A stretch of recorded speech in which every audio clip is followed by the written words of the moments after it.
जय श्री राधे कृष्ण। माधवी सोचने लगी कि अब तो कैसे भी कृष्ण के दर्शन हो जाए। इधर समय आया, इंद्र की पूजा को बंद कर सभी ब्रिजवासी गोवर्धन की पूजा करने को गए। 84 कोस में फैले सभी ब्रिजवासी गोवर्धन के समीप इकट्ठा हुए। इंद्र ने अपना कोप दिखाते हुए वहां पर खूब वर्षा की।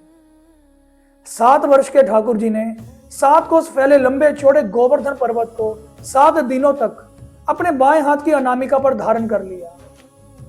अब जैसे ही ठाकुर जी ने अपनी अनामिका पर गोवर्धन पर्वत को उठाया, गोवर्धन पर्वत को धारण किया, तो दूर दूर तक फैले लाखों ब्रिजवासी गोवर्धन पर्वत के समीप आ गए। सभी गोवर्धन पर्वत के भीतर आकर खड़े हो गए। दूर दूर तक फैले ब्रिजवासियों को ठाकुर जी नजर भी नहीं आ रहे थे। फिर भी उन सब में चर्चा चल रही थी कि नंद के लाला ने गोवर्धन उठा लियो, नंद के लाला ने पहाड़ उठा लियो, नंद के लाला ने पर्वत उठा लियो।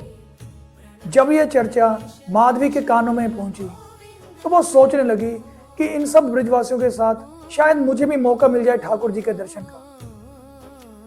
वो जब भी ठाकुर जी के दर्शन करने जाती थी तो उसके नेत्रों से आंसू बहने लगते, मानो आंखों के आगे कोई धुंध सी छा जाती और उसे ठाकुर जी कभी ना दिखते। ठाकुर जी ने श्राप दिया था, पर वो असल में श्राप नहीं था, वो श्राप नहीं था, वो तो विरह है।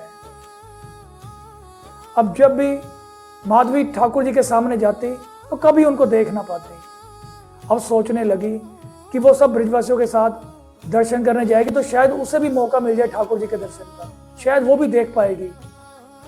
अब जैसे ही ठाकुर जी को देखने पहुंची तो फिर से उसके नेत्र सजल हो गए, नेत्रों से आंसू बहने लगे, आंखों के आगे धुंध छा गई।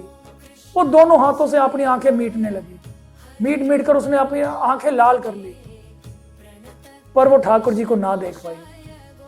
आज तो स्थिति उसके लिए और भी पीड़ादायक हो चुकी थी, असहनीय हो चुकी थी। मीरा के प्रभु गिरिधर नागर, राधा के मनमोहन,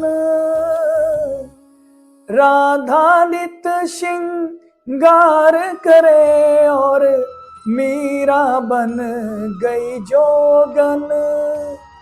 एक रानी एक दासी, दोनों हरि प्रेम प्यासी, अंतर क्या दोनों की चाह में देखो, एक प्रेम दीवानी एक दरस दीवानी।